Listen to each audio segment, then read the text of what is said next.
प्यारे बच्चों, अभी जो कहानी मैं आपको सुनाने लगा हूँ, इसका नाम है केक की चोरी। प्यारे बच्चों, अस्सलाम वालेकुम।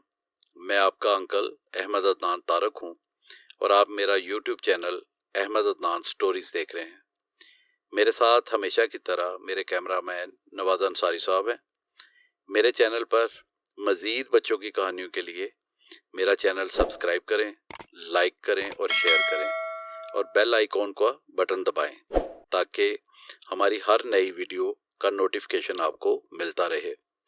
प्यारे बच्चों, अभी जो कहानी मैं आपको सुनाने लगा हूँ, इसका नाम है केक की चोरी। और बच्चों, ये हॉलैंड की कहानी है। तो ये उन दिनों की बात है जब दादी अम्मा जिंदा थी। हम छोटे थे और सुराग रसां बनने के जुनून में मुब्तला थे। दादी अम्मा शायद दुनिया में सबसे अच्छे और मज़ेदार केक बनाती थी, इसलिए उन्होंने मुझे बुला भेजा कि घर में उन्होंने केक बनाया था जो चोरी हो गया है।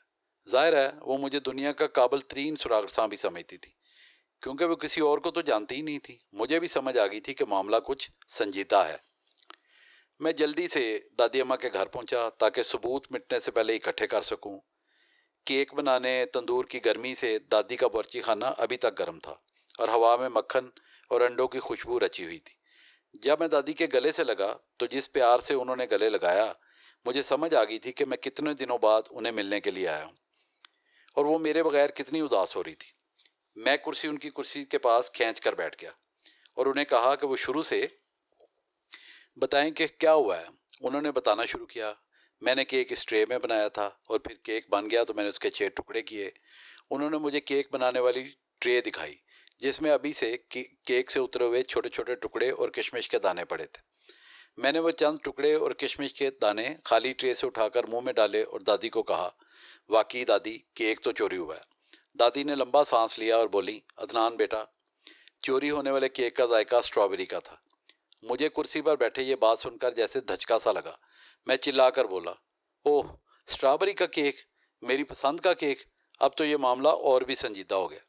मैंने माहिर सुरागरसानों की तरह एक छोटी कॉपी और पेंसिल जेब से निकाली और पूछने लगा, आपने आखिरी बार केक को कब देखा था? मेरे सवाल का जवाब देने की बजाय उन्होंने मुझ पर सवाल कर दिया, तुम्हारा मतलब है कि मैंने पूरा केक कब देखा था? मैं उनके सवाल पर हैरान हुआ, लेकिन मैंने ऐसे ही सर को हिला दिया। वो बोली, मैंने सुबह इसे पकाया था। फिर दरवाजे की घंटी बजी। मैंने दरवाज़ा खोला तो बाहर सफाई वाला खाकरूब खड़ा था। बहुत शरीफ आदमी, रोज़ घर के बाहर सुबह सफाई करता है। मैंने कॉपी में लिखते हुए बोला, मुझे इसी बात का शक था, खाकरूब, ज़रूर उसने केक चुराया होगा। दादी अम्मा फ़ौरन बोली, नहीं बेटा, वो तो सिर्फ मुझे बताने आया था कि मैंने सफाई ख़त्म कर ली है। उसने इतने दिल से सफाई की थी कि बरामदा चमक रहा था। मैंने खुश होकर केक का एक टुकड़ा उसे खाने को दे दिया। मैंने दादी की बात सुनकर खाकरूब के नाम पर लकीर खींच दी और अगले सफ़े पर लिखने लगा। मैंने पूछा, दादी माँ, फिर क्या हुआ? उन्होंने अगला वाक़या बताते हुए कहा, मैं जब खाकरूब को केक का टुकड़ा देने के लिए बाहर गई तो खाकरूब के साथ डाकिया गप्पे हाँक रहा था। उसने मेरे केक की तारीफ़ करते हुए कहा कि उसमें से बहुत ही शानदार खुशबू निकल रही। मैं बोला, तो ये बात है, डाकिया। मैंने कॉपी में भी लिख लिया। फिर कहने लगा, जब आप खाकरूब से बातें कर रही होंगी तो आंख बचाकर डाकिया घर में घुस गया होगा और केक को चुरा लिया। मुझे पहले ही इस बात का शक था। मैं ये बात करके भी खुश हो रहा था कि सुरागरसां सबको अपनी शक्की निगाहों से देखते हैं, लेकिन दादी अम्मा ने नफ़ी में सर को हिलाया और बोली, नहीं नहीं, मैंने खुद केक का एक टुकड़ा उसे भी लाकर दे दिया था, उसे चोरी करने की क्या ज़रूरत थी? मैंने कहा, दादी अम्मा, आपके केक को किसी ने नहीं चुराया। ये इसलिए नहीं मिल रहा कि आपने खुद उसके तमाम टुकड़े बांट दिए। दादी अम्मा मेरी बात सुनकर सोच में पड़ गई। मैंने अपने हाथ की उंगलियों पर उन्हें गिनकर बताया, एक टुकड़ा आपने खाकरों को दिया और एक डाकिए को, आपने और खाला जुबैदा ने एक एक टुकड़ा खाया, ये मिलाकर 4 टुकड़े हो गए, और जो टुकड़ा आपने खाला जुबैदा की बेटी को दिया वो मिलाकर 5 टुकड़े हो गए। दादी अम्मा ने मेरी बात सुनी और फिर मुझे याद दिलाया कि केक के 6 टुकड़े थे। मैंने ज़ोर से कहा और फिर पूछा, क्या कोई और भी आया था? उन्होंने नफ़ी में सर हिलाया।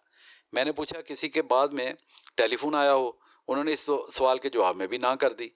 मैंने सर खुजाया कि ये राज कैसे खुल सकता है। मैंने कहा, हो सकता है खाला जुबैदा की बिल्ली खामोशी से आ गई हो। दादी, क्या फर्श पर बिल्ली के पंजों के निशान तो नहीं लगे हुए? दादी बेख्तियार हंसती। मैं झुंझला कर बोला, हो सकता है कोई जीन ना आकर खा गया हो, जिसको आप देख ना सकी हो। दादी, क्या आपने कोई अजीबोगरीब आवाज़ें तो नहीं सुनी? दादी ने रुमाल में अपना मुंह छुपा लिया। मैं बता नहीं सकता कि वो हंस रही थी या नाक साफ कर रही थी। अब मुझे मज़ीद सबूतों की ज़रूरत थी। मैंने फ्रिज का दरवाज़ा खोला। दादी अम्मा खाने की हर चीज़ को फ्रिज में संभाल कर रखती थी, जैसे डबल रोटी, आलू के कतले, बिस्कुट वगैरह वगैरह। वो कहती थी कि चीज़ें फ्रिज में ज़्यादा देर तक ताज़ा रहती हैं। मैंने फ्रिज का एक खाना खोला तो उसमें केक का छठा टुकड़ा पड़ा था। मैंने अंदाज़ा लगाया और दादी अम्मा को दिखाकर उसके मतलब पूछा तो हैरान होकर बोली, ये कहाँ से निकला है? मैंने बताया कि फ्रिज के दरमियान वाले खाने में पड़ा था। दादी ने वो टुकड़ा लेकर ट्रे पर रखा और दोबारा तंदूर में गर्म करने के लिए रख दिया। मैं इसे तुम्हारे लिए गर्म कर देती हूँ। आखिर सुरागरसानों को चीज़ें ढूंढने में बड़ी मेहनत करनी पड़ती है। तुम्हें ज़रूर भूख लग रही होगी। जब केक गर्म हो रहा था तो मैं उसकी गुमशुदगी के बारे में सोचने लगा। मुझे लगा कि राज की बात असल में ये थी कि केक की चोरी सिर्फ बहाना था, क्योंकि वो मेरे लिए उदास हो रही थी। इसलिए इस चोरी को ढूंढने के बहाने उन्होंने मुझे अपने पास बुलाया था। जब मैंने दादी से इस बारे में पूछा तो उन्होंने मुझे प्यार करते हुए कहा कि तुम तो दिलों का हाल जानते हो, तुमसे बड़ा सुरागरसान कौन होगा। वाकई मैं था। मैंने केक का गुमशुदा टुकड़ा ढूंढा था और वो वाकई बहुत मज़े का था, और इस बात का शक मुझे पहले ही हो गया था।